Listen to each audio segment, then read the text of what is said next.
This conference will now be recorded. Okay, so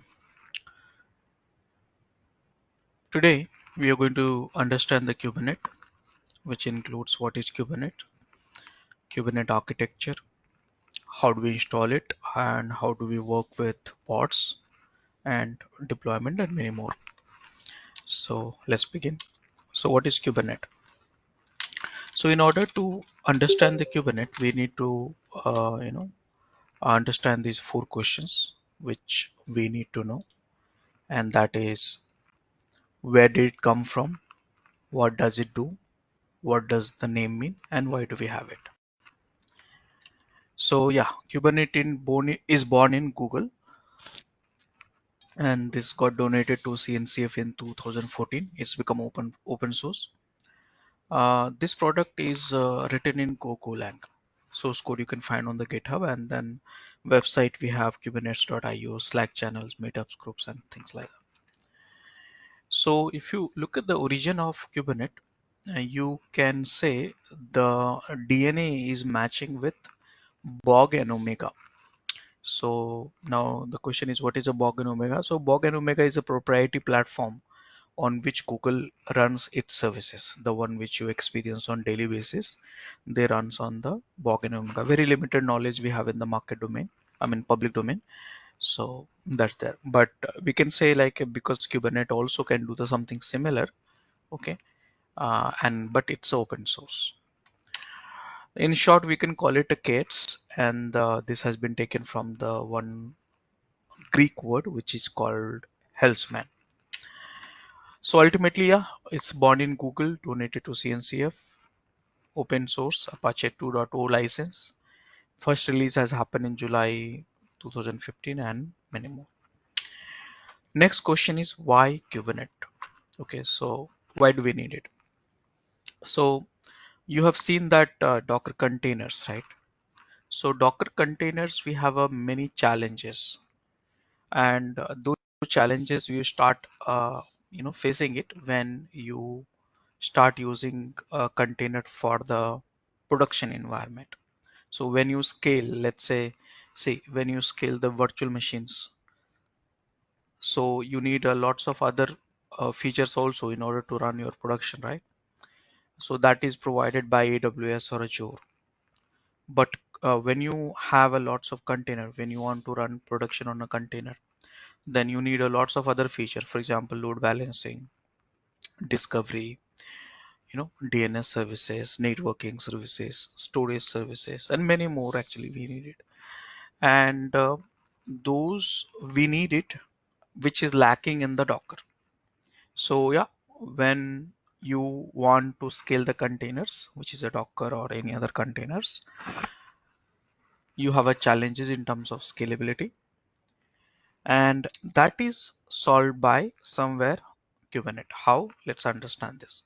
So this is the architecture of Docker. You can see that Docker, you have a daemon, then CLI, and then Docker manage containers, images, volumes, and network. But these all it manages within a same machine. Remember that only one machine. So this is the architecture again. You have a client and then host, and then images is coming from the registry. So this all in one machines. But when you want to scale, you want to run your application with a large scale. So you don't need a one machine. You need a multiple machine, right? So how do you do that? So here, let's say you want to run 15 containers for your production. And when you want to run the 15 containers, of course, you will say, okay, let me run all these 15 containers in 5 hosts, because one host you have a limitation, something like 3 containers you can run based on the CPU and memory or something like that. So how do you manage this 5 host? So does the Docker is having this capability? No, Docker is not having this capability.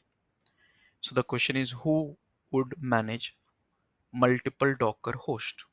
That's a question mark, and that's where the Kubernetes is coming, because here you are scaling the container, right? From beyond one machine you want to run in a multiple machine, and that's where the problem and challenges will come. Now, uh, this is the networking issues. If you remember the Docker, if you want to expose any container outside of the world, then you have to use a -p. So let's say if you are running multiple containers in one machine, you cannot use the host port number multiple times. You have to change the port. But if you change the port, the load balancer will not work because load balancer required a different IP address and same port number. So that's one of the challenge we have in a Docker with a Docker. So the question is how to load balance multiple containers running with the same port in one host. So that challenge is again we need to be solved by someone, and that's where the Kubernetes coming in the picture. Okay, so next thing is like one of the more reasons why we should go for the Kubernetes. So let's say you need a 15 containers at any given point of time to run the production.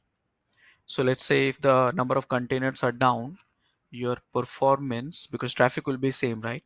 So your performance will be increased, decreased actually. So the response time for the website will be higher, and that's a concern, right?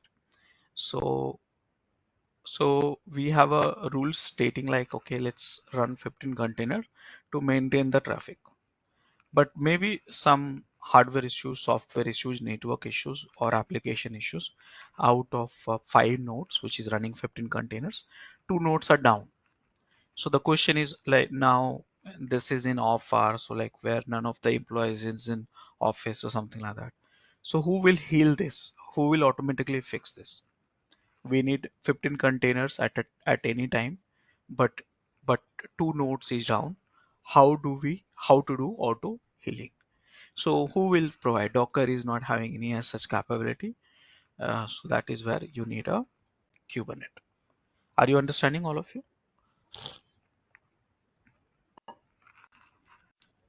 Yes, please. Yes.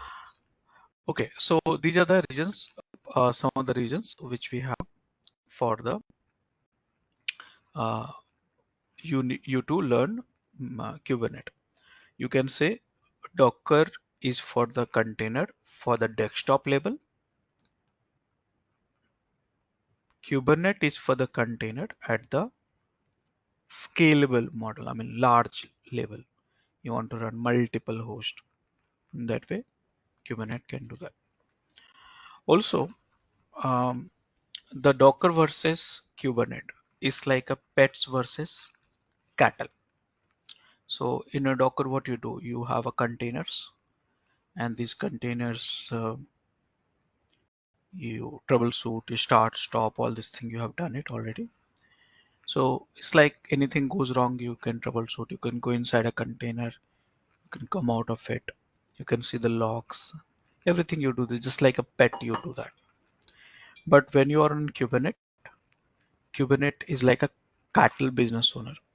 So you are the business owner of the cattle, where if some of the cattle are not performing well, you simply replace it with the functioning cattle and then deliver the milk, whatever the milk you want to, you have committed to your customer. So it's like this.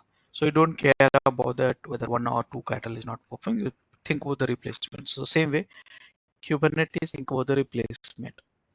If Kubernetes is running multiple containers, actually we call it a pod in Kubernetes, but I'm calling right now containers because of you will understand easily. So if Kubernetes is running multiple containers, if some of the containers are not working well, Kubernetes will replace with the working containers and then deliver the traffic. So that is the concept. So when you are learning Kubernetes, main objective to run thousands of containers in a cluster. If sub container is not working, replace with the new containers to make sure actual number of containers must match with the desired number of containers.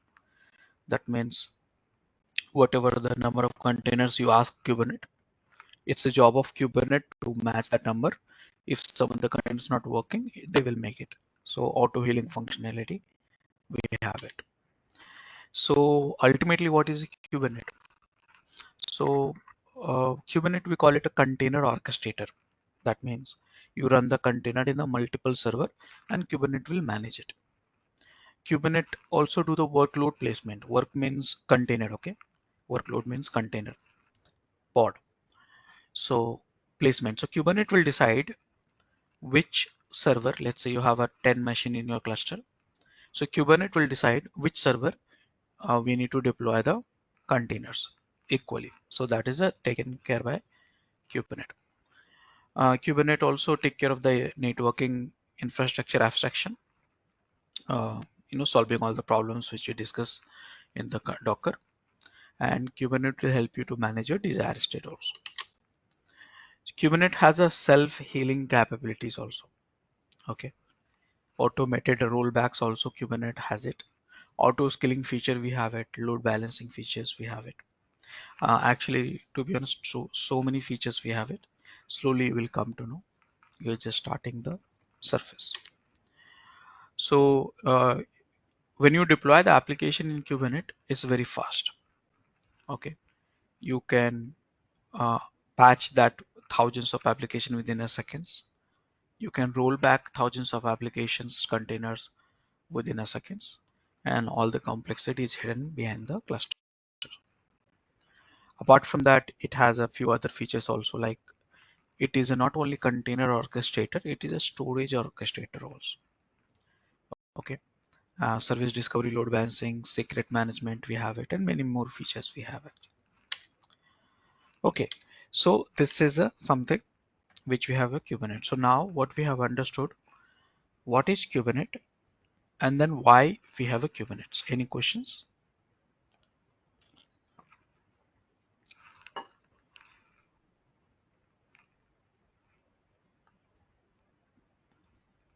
Any questions? I'm audible, right? Right. Okay, so now let's understand the architecture of Kubernetes. That is very important for you to understand. Okay. Okay, so yeah. So when we discuss about the architecture of Kubernetes, so in Kubernetes we have a cluster. Okay, the cluster is form of multiple VMs or physical machines also, but nowadays VM will be more relevant. We call it a node. You see that in this whole cluster you have 6 plus 3 nodes, 9 nodes. You have it, 9 servers, 9 VM, 9 physical machines, whatever it is. So that's we call it a cluster. Now the question is, clusters, Kubernetes cluster requires some, role also, right? So there are two roles we have. One is a master node and one is a worker node. Okay. So master node, which helps you to manage the cluster, and the worker node, which basically run your container pod. Okay. So worker node, work means, remember that whenever you say work means container, worker. Okay. So that way.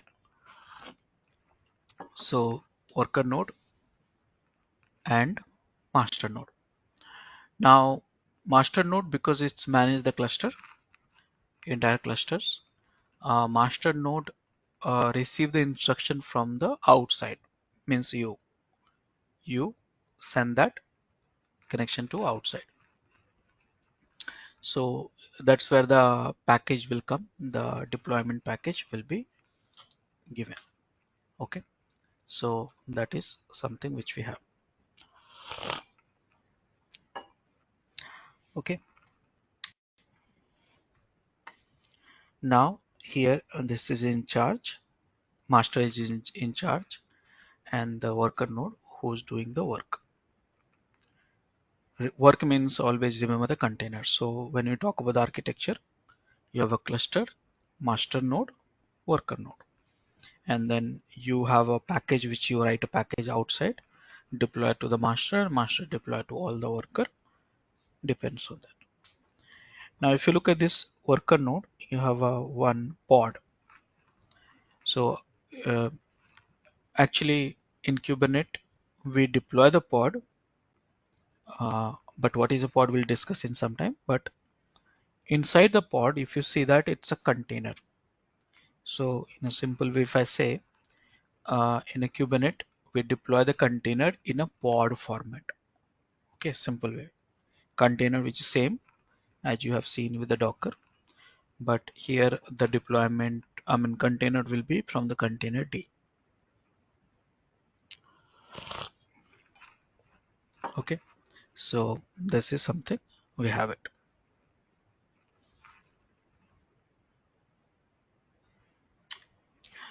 Okay, so first let's deep dive into the master cluster, master node. So the question is, what are the software we required to set up a master node, right? And what are the rules of master node?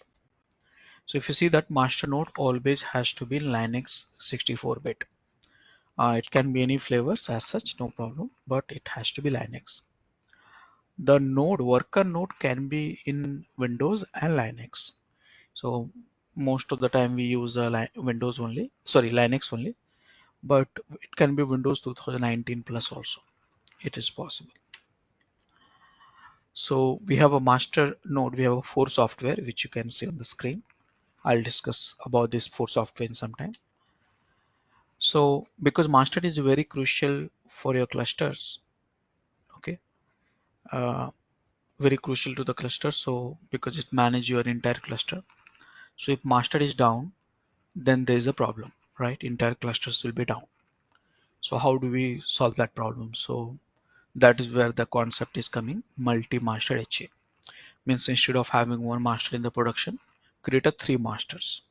So that way, if one master is not working, second masters will take that job and then do the work. So we call it HA. That's where the three masters you can see on the screen, you have it. But for learning purpose, one master is okay. So now you see that here, you have a master nodes in center and then worker node around it. So master node, in order to set up a master node, you have a four container, a four application, my bad, four applications. Which are the application I will discuss in some time. Okay, but in the worker node, if you see, you have a pod.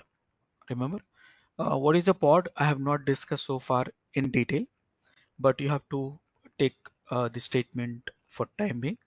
Like in Kubernetes, we deploy a container in a pod. Okay, simple. So if you see that, and here all the resources, example, a network storage, get assigned to the pod instead of containers. Remember that. So here, if you see that master manage the multiple node, and each node you have a one pod or multiple pod. It can be okay. And if you look at it little carefully, each pod you can have one container also and multiple container also. Please remember this.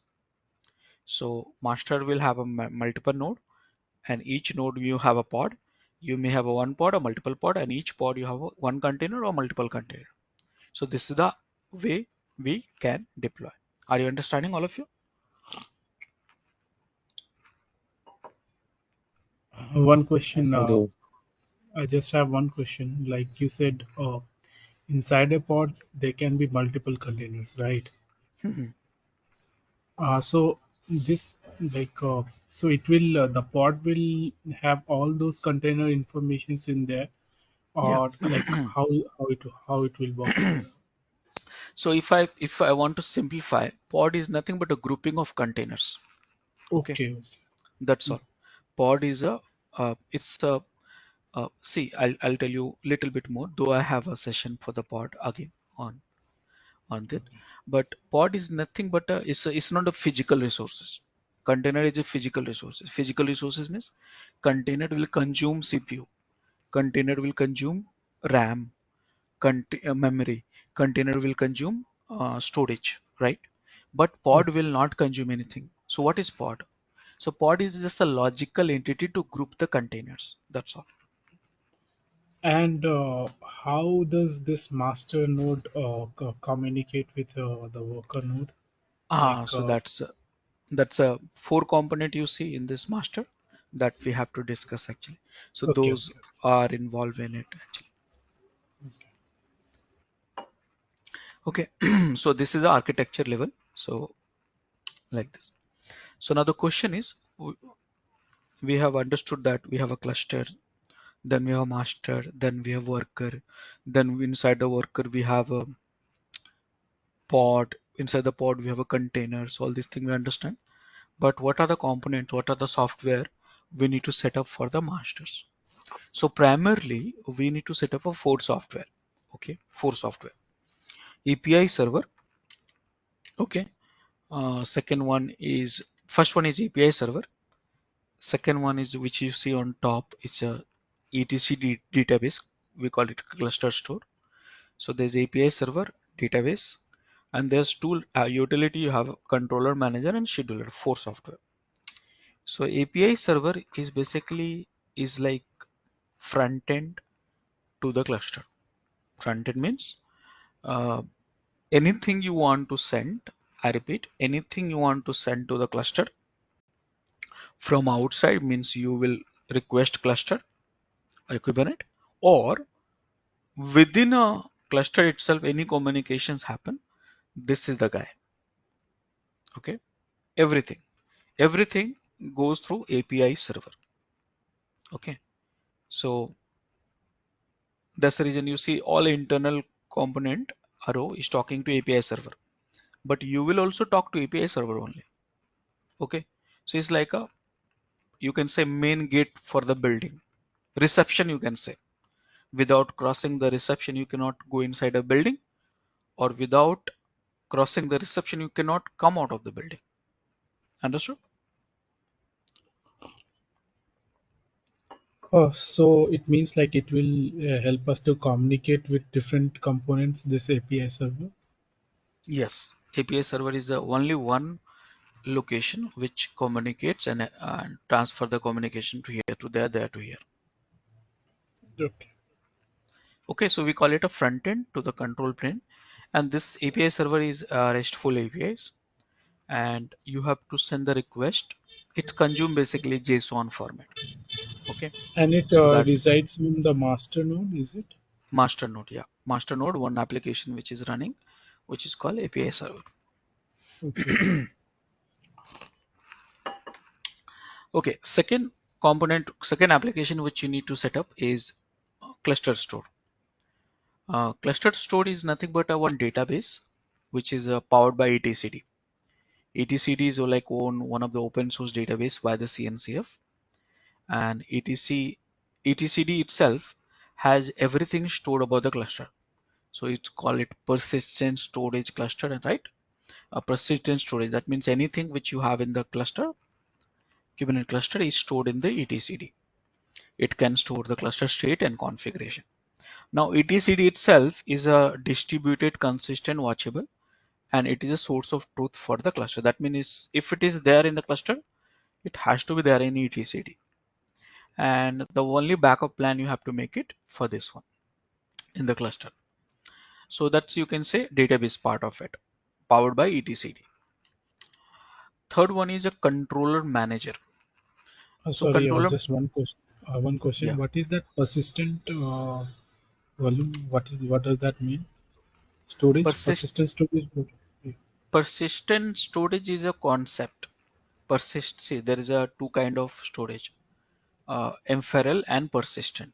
Ephemeral means it's a temporary. Persistent means permanent. So it's a concept. So here, Okay. persistent storage in this context is like anything which we stored in the cluster is stored in the cluster store actually.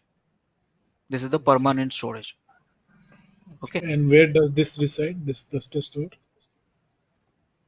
Cluster store is in the same master node. One application is running. Okay, I'll simplify this.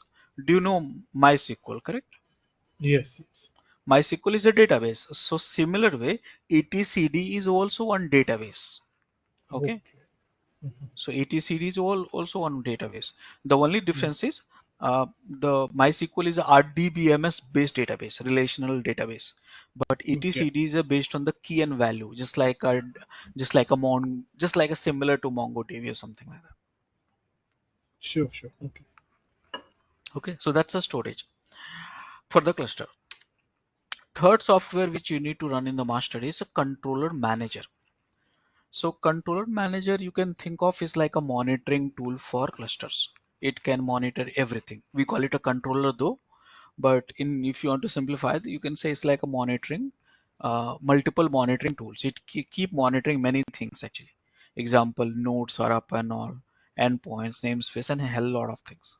Okay, so these all controller manager have a multiple controller, and each controller will control one thing, means watch one thing. Okay, so controller manager software is there, and then watches for the changes, help maintain desired state. If you look at this controller manager, keep talking to API server and updating the all the status and all kind of things. Okay, and controller always runs in the loop. It is never stopped, so it is ongoing things. Okay, the last software which you need in master in order to make it the master is scheduler. So scheduler you can say is like a doer, the application who's doing real work. See, ultimately, what is the goal? The ultimate goal is to deploy the containers in the worker. But in Kubernetes, we call it a pod. We discuss a little bit of it, right? So we deploy the pod. So who will deploy the pod? So basically here, the decision is been taken by the API server based on the whether you request or the previously someone has set the 5 or it become 4, so it'll make it 5, something like that. So API server will take a decision based on the whatever the logic, and then scheduler will make a changes to the worker, schedule the work. Okay, so it's basically scheduling the work to the worker. See here, assign work to nodes. Work means always whenever I say work means container. Okay, container. Okay, so these are the 4 components coming together, and if you configure in one machine, it'll become a master. Don't worry about that, you don't have to configure it. These all are automated process, just for the learning purpose, or if maybe someone is asking you, you can you may say. Any questions so far?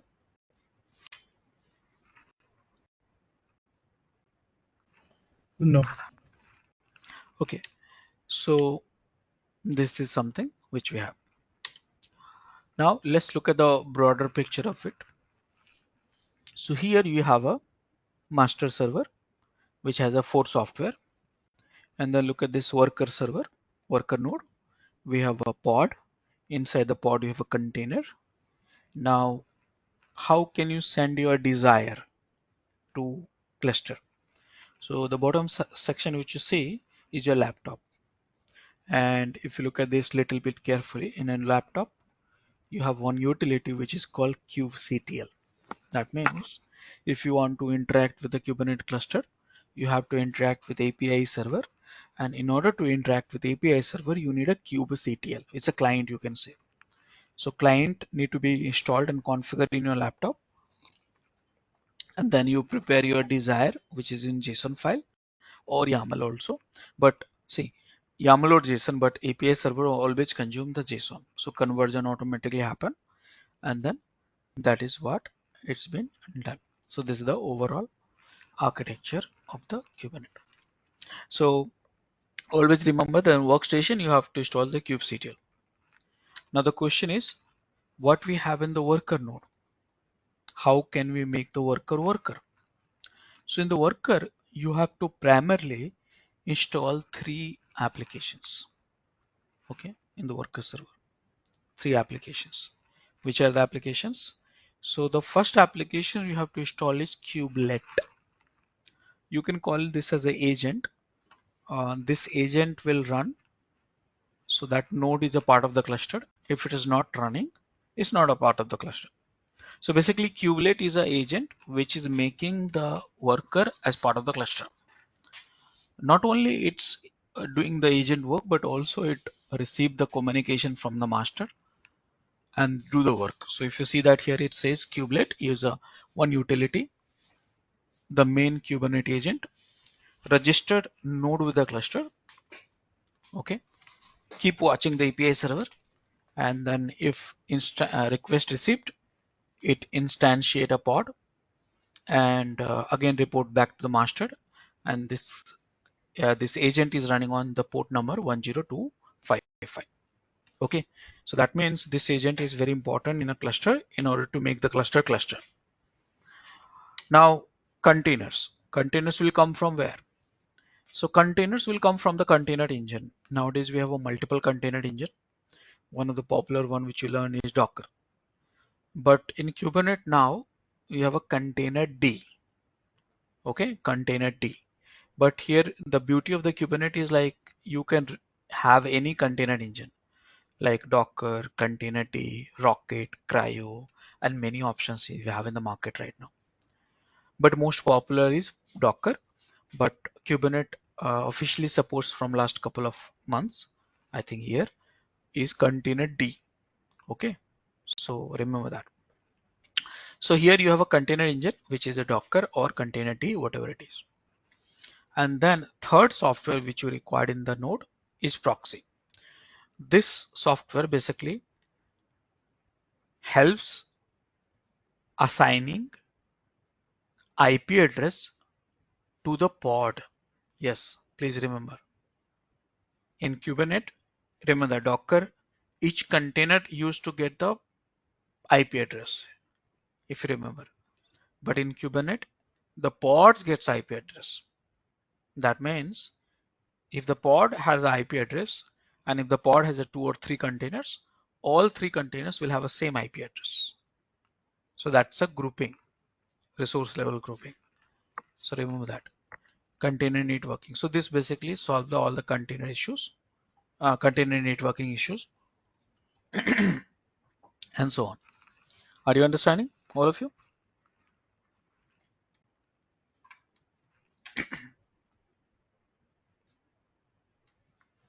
Hello? Yeah. Yeah. Yeah. So this is the third component. So all together, I'm just skipping. Yeah. Look at this image. All together, this image is important. Why? Because arrow sign, you can see that. Okay. So you talk to API server. Look at this. Remember that you need to have a kubectl. Okay. And the master server, which you can call it a control plane also.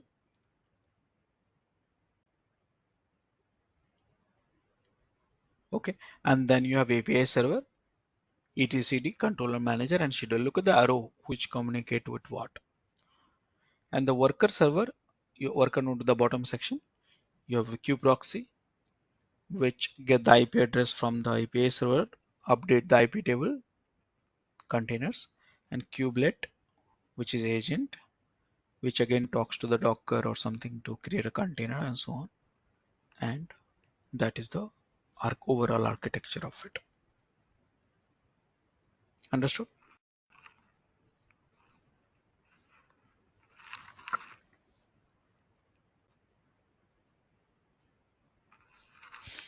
Okay. So yeah, you have worker, kubelet, container engine, and kubeproxy. See the master node, worker node, 4 software for the master node, worker node also have 3 software, and they talk to each other. Okay, there are few more components we have like a DNS, ingresses, and dashboard, which is not important for the architecture, but yeah, for the running the production, it is important. It's add-ons actually. Multiple images of the architecture, you'll find it. I'll share the slides with you. So these are same image, but pictured in a different way to make it understandable. Okay, so now after understanding the architecture, you need to understand what, let's say, let's assume you have a master server setup and worker server setup, and then workstation, the your laptop kubectl is also configured. Everything is set up. Remember three things: master server, worker server, and workstation, your laptop. Or your laptop can be anything, client can be anywhere, right? So three is configured well. Okay, don't worry about the configuration, is not that tricky. I'll show you. Then what to do? What to do? Let's say you have a cluster ready. What to do? So that is where you have to write, you have to declare your desire, what you want. So you'll write a JSON in YAML file, and in the YAML and JSON file you write whatever you want, the resources of Kubernetes, and send it to API server. That's the main important things. Okay, writing this manifest file. Okay, so you say, hey, I need a 3 pod of Nginx. So you put it in a YAML or JSON and you send it to API server through command line. Okay, and then API server, we got a 3 pod of Nginx. Simple. Are you getting it?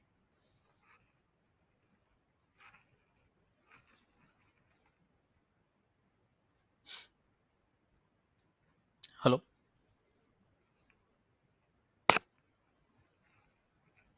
I'm audible, right? Yes, please. Follow. Yeah, yeah. So you got the 3 pods. So the most important work is you have to write a YAML file, what you want. So for that purpose, you need to learn all the resources of Kubernetes. So pod is one resources which we have been talking about, one of the resources. Likewise, you have a more than 70 built-in resources in Kubernetes. When you install it, you get it. Okay. So what happens? Suddenly one node is down. Maybe agent is not working well, or maybe hardware issues, software issues. So one node is down. That means in this image, one container is down, one pod is down. So what was the desire? 3. What is actual? 2. So that is where that you see that API server controller will report back saying that, hey, we have a 2 container only. API server will take a call, read the etcd database, and they say, hey, it was a 3 container, but 3 pod. So mismatch, right? 1. So API server will say, hey, there's a mismatch. Hey, scheduler, go ahead and create a one additional pod actually. So actual versus desire should match. So yeah, here mismatch, 3rd pod you got it. Now it's in match. And this is the functionality of Kubernetes. Will match your desire and actual. Okay. So this is something which we have. So the question is, what you need to know Kubernetes resources, because you will need to know Kubernetes resources, and then that you specify in the YAML or JSON and send it to Kubernetes, and rest of the things will be done by Kubernetes. So the most important question is in the Kubernetes, what are the resources we have? Okay, what are the resources we have? So one of the resources you saw, that pod, we have discussed a couple of times, but we have a controllers, some features we have for this, services, storage. Let me simplify this. Let's say if you know any cloud, let's say AWS or Azure. For example, if you want to deploy application, what do you need? You need a compute, EC2. Then you need a networking, VPC. Then you need a storage like uh, EBS, EFS, S3, correct? Then you need a load balancer. Then you need a auto scaling group. Then you need a some sort of uh, this one DNS services, Route 53. So likewise, you need a many services on AWS to run your production. So same way in Kubernetes also you have a different resources with the different features. Okay, and some of these are here: deployment, replica set, stateful set, limit range, and many more. You see that, and it's not only the full list, you have many more actually. Got it? So these are the things you have to learn actually. These are the things you have to learn. Okay, so the first resources which we need to learn is a pod. For example, let's say if you go to the AWS or Azure, what you learn first? How to create a VM. So when you come to the Kubernetes, the first thing which you need to learn is how to create a pod. So you need to know what is a pod first. Correct? You need to know what is a pod first. So what is a pod? Let's discuss about this. So see, understanding this way. When you go to the VMware or AWS, the atomic unit of scheduling is like a VM. You deploy the VM at those platforms. When you go to the Docker, what you deploy? Containers. So when you go to the Kubernetes, you deploy a pod. Simple. That means in a pod, if you want to deploy containers, you have to deploy the pod. Pod is a atomic unit of scheduling in Kubernetes. Simple. Okay. So you can deploy multiple pods. Each pods you have a one container or multiple containers. That's there. Now, if you see that here in the Docker, all the resources, something like a mount, IPC, link, network transport, was shared at the container level. But here in Kubernetes, it's shared at the pod level. So that way, that's what one pod get IP address, all containers share the same IP address. Pod get a mount, all containers share the same mount. Likewise. Okay, so understand that. All containers in a pod share the pod environments. So when you deploy the two containers in a same pod, we call it a tight coupling. When you deploy the one pod, one container, that's called loose coupling. Okay. So here, let's say if you want to deploy the 5 Nginx pod container, what you should do, which is a good design. So you should deploy the 5 pod for that. If you want to deploy the 5 containers with one pod, bad design, because ultimately load balancing will be happen at the only one container, not for all. Because remember, pod get IP address that way and space of resources. So the first, when you deploy the two containers in a pod, the first container we typically we call it a main container, and any second, third, fourth, and all we call it a sidecar container. That is a concept actually. Okay, so you have a main container, side container, share the all the pod resources as we discussed. Okay, so what are the life cycle of the pod? So if you remember in container we had a create, start, stop, right? Restart, all these things we had it. But in a pod we don't have those, right? So pod is having the ready, pending, completed. Ready means containers are running. Pending means containers are not running. Simple. So these are the life cycle of the pod. So you see that pending means containers are not running. Pod is running because containers are running, and pod is succeeded means container completed the job. Pod is failed means container have got some exit error or something like that, run badly. Okay, it's important here. You see that. So when you run two containers in a pod, so one containers you are running on 80 port, another container you are running on 5000 port. So let's say if you want to access these two containers from outside, so you have to use the pod IP address and then container port number from outside. Okay, so that is a way to do that. How one pod talk to each other? So e each of the pod talk to each other over the pod network. So you have a pod network within a Kubernetes cluster, they communicate with each other. Now let's say if you have a two containers and they wants to talk to each other, how would they communicate with it? So they use the local host. They can use the local host for talking internally. But from outside, IP address of the pod and then container port number. Okay, so remember that. So what is a pod ultimately? So pod is nothing but is having one or more containers. It can be application or it can be service.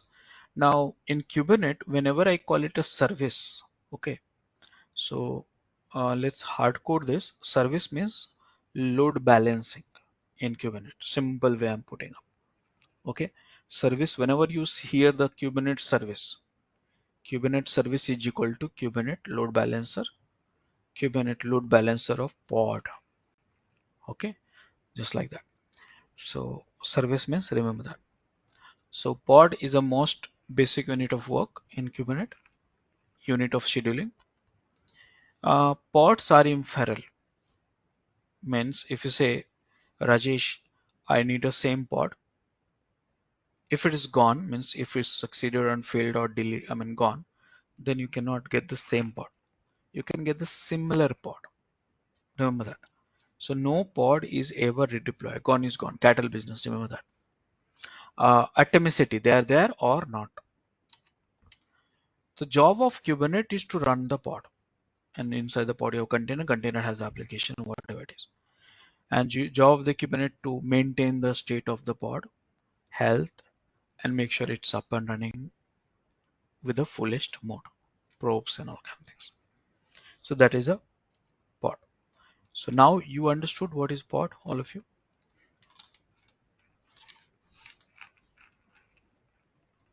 Yes. Okay. So this was the Kubernetes. What is Kubernetes? Why Kubernetes? How Kubernetes works? Kubernetes architecture, some of the components of the Kubernetes, and then followed by what is a pod, which is the most building blocks. Okay. So this is the something which you practice it a little bit today. And then tomorrow we are going to set up a cluster and then deploy the pod. So tomorrow we are going to set up a cluster, deploy the pod, services, deployment, and many more. Some of the fundamental resources we'll use for that. So you'll see the demo tomorrow. Any questions?